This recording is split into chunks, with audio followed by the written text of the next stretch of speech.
په دنیا کې کله خلق صابرین دي او صبر کوي، الله داغي مرستیال دی او داغي مدد کوي. صبر درې معنی لري. من پښتو کې متصبر وایو، عربی کې متصبر وایو، فارسی کې متصبر وایو، اردو کې متصبر وایو. اصل کې صبر درې قسمه دي. لومبي ته زموږ علماء کرام صبر علی الطاعات وایي. دلته صبر د استقامت په معنا راځي چې یو سړی په نیکو باندې په خپل زړه کې استقامت پیدا کړي، نیکی کوي، نیکو ته ځان ټینګ کړي. صبر یو ځای کې حبس بندېدل، ځان ټینګول.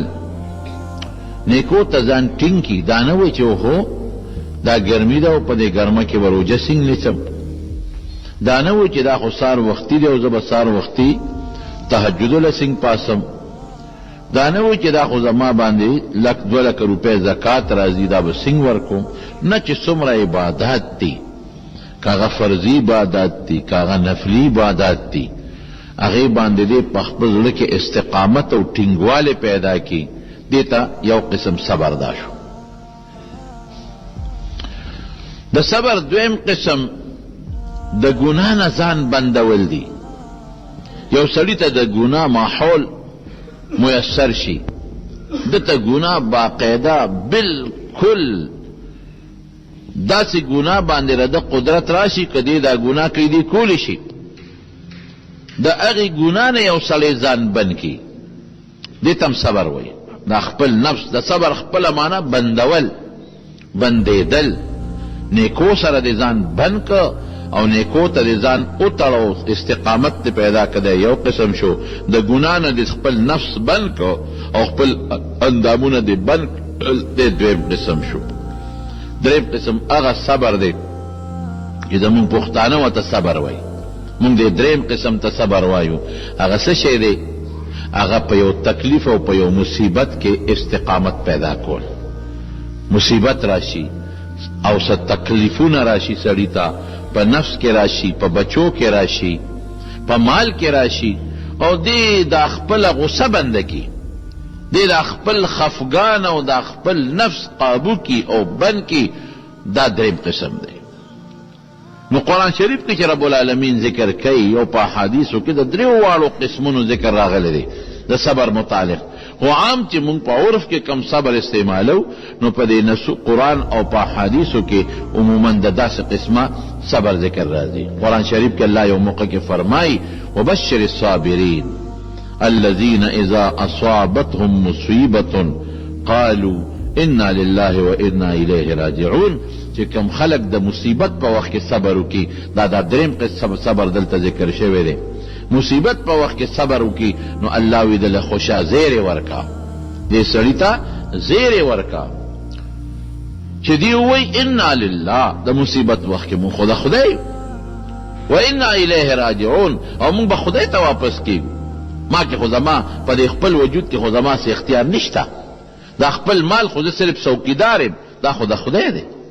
د دې بچو خو صرف څوکیدار یم، دا خو خدای را کړی دی او خدای به اخلي. الله وی دې خلکو له زیرې ورکا، د جنت زیرې ولا ورکا. رستو راځي اولئک علیهم صلوات، رستو راځي خدای به په دې خلکو مخصوص قسمه رحمتونه نازلوي او الله تعالی به مخصوص قسم برکات دی لورکی. الله به جنت ورکی. د نبی کریم صلی الله علیه وسلم یو صحابی دی حضرت ابو طلحه رضی الله عنه غالبا په سفر ته او چې دته او ماشوم بچی د بیمارو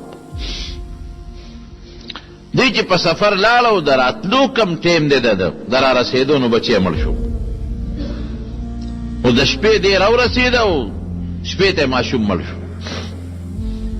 نو چې دا چا یو ماشوم بچی وی رکوټه وغه مړ شي الله دې د درد نه مسلمان ساتي. دا ډېر سخت درد دی. د بچو درد د مور او پلار د پاره دا ډېر سخت دی. بچی خو پلار ته د انسان په نظر نه ګوري.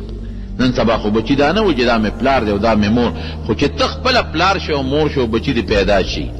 د خپله پلار شو مور ته ښځې ته دې مه ګوره او بچي دې پیدا شي نو په دې زړه بیا لاس ولګوه چې ستا دې بچو سره څونه اړخ ورېږي دغه رنګې تم د چا بچې تا سره هم د چا اړخ ورېږي بچې مړ شو ښځه صحابیه ده د نبی کریم صلی الله علیه وسلم غالبا ام سلیم رضی الله تعالی عنها خو د پیغمبر په تعلیماتو باندې د پیغمبر تعلیمات صحابه سره خو د نبی کریم صلی الله علیه وسلم مبارک تعلیماتو صحابه خو صحابه دي خو چې د پیغمبر علیه السلام نه خبر اوري فورا عمل که د پیغمبر علیه السلام یو کار ویني فورا عمل هی کې خو دویمه خبره نشته نو دا خو د نبی علیه السلام تعلیمات او د پیغمبر علیه السلام شاگردان او صحابه هغې کې خو هغه شی موجود و چې صبر هم یو شی دی چې څنګه ماشوم وفات شو په انا لله انا الیه راجعون موږ د خدای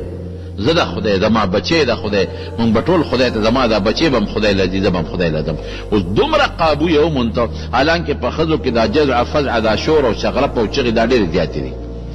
سړی صبر کولی شي ښځه نشي کولی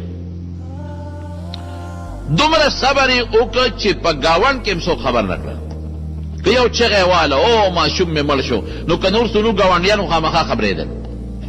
او بعضې وخت کې سړی پلار خبر کی مور خبر کی خور خبر کی رشتہ داران خبر کی هغې چې راشي هلکه وي زړه غم مې راسره لږ سپک شو دومره دې په خپل نفس قابو ومنته چې دې په خپله رشته کې هم څوک خبر نه کړل چاته یې نه وي ولې خاوند به مې د سفر نه راځي ګوره اوس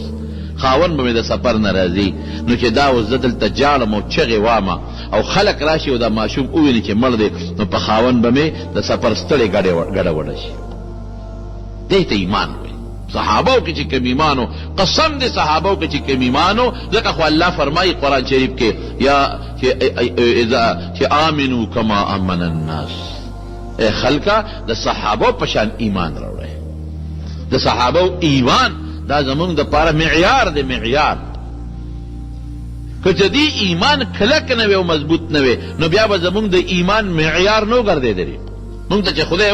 وی آمنو کما آمن الناس صحابه ته وګورئ چې د دوی کوم ایمانو دقسې ایمان اختیار کړي یو نمونه ښودلې ده د سکول په دې کالج کې چې کله دا ساینس دا مضمون د خپلو سټوډنټانو ته دا پروفیسر ښیي که نه نو الاول ورته هغه چپټر هغه پیراګراف ورته هغه سبق ورته کتاب کې وښیي نو بیا بوزي هغه چې کم د ساینس حال دی هغې ته بوزي نو چې هغه کم شی ورته په کتاب کې ښودلي او ورته عملي وښیي چې اکسیجن به څنګه جوړېږي مثلا داسې به جوړېږي کاربن ډای اکساید ګیس دی دا به څنګه جوړېږي دا به داسې جوړېږي دا اکسیجن به په دې کاربن ډای اکساید څنګه بدلېږي هغه ټول طریقې هغه شی ورته تیوري هغه پریکټیکل او ورته په هغه آلات و اسبابو وښیي دغه رنګې دین هم دی قرآن زمونږ دپاره هغه مضمون دی الله مونږ ته رالیږلی دی او نبی کریم صلی الله علیه وسلم او د هغه صحابه د قرآن د هغه مضمون هغه نمونې دي پریکټیکل چې څه ته ویلې کېږي څنګه به د ځان نه یو عظیم مسلمان جوړوم صحابي ته وګوره ښځه به وایي زه به د ځان نه څنګه یو عظیمه مسلمانه جوړوم د صحابو بیبیانو ته وګوره آمنو کما آمن الناس ده یو مثال هغه ښځه وه غالبا ام سلیم رضی الله تعالی عنها چاته غږ ونه کو ولې د خاوند قدر پکار دی د خاوند احترام پکار دی خاوند به مې ستړی ستومانه راشي او چې زما چغې واوري ډوډۍ ګډه وډه شوه چې خبر شو چې بچی مې مړ دی نو ډوډۍ کوم ځای تېرېږي بیا اوبه کوم ځای تېرېږي او خوب به څنګه ورشي او ستړی ستومانه به نه نه نه د خاوند په ښځه دا حق دی چې خاوند له تکلیف مه ورکوه نن سبا لږ تکلیف وي نو ښځه زر خاوند ته وایي ویړه مې د دې سره مې وي غم لږ نیم شو غم مې سپک شو غم دې ټول زما پړ پروتي خو چې خاوند ته صدمه ونه رسېږي او خاوند ستړی نه شي خاوند په اطمینان ډوډۍ وخوري او خاوند په اطمینان دمه شي هغې نه وروسته به ګورو بچی خواصې مړ دا هوښیار هر چا کې نه دا سوچ پرچا کې نه او دا نبی کریم صلی الله علیه وسلم فرمایي چې د خاوند په ښځه حق دی بالکل باقاعده نن ښځه د خاوند حق مني او نن د خاوند ښځه حق مني دواړه د یو بل نه لرې پرې خو که د خاوند ښځې ته حاجت نو سزا نینے کی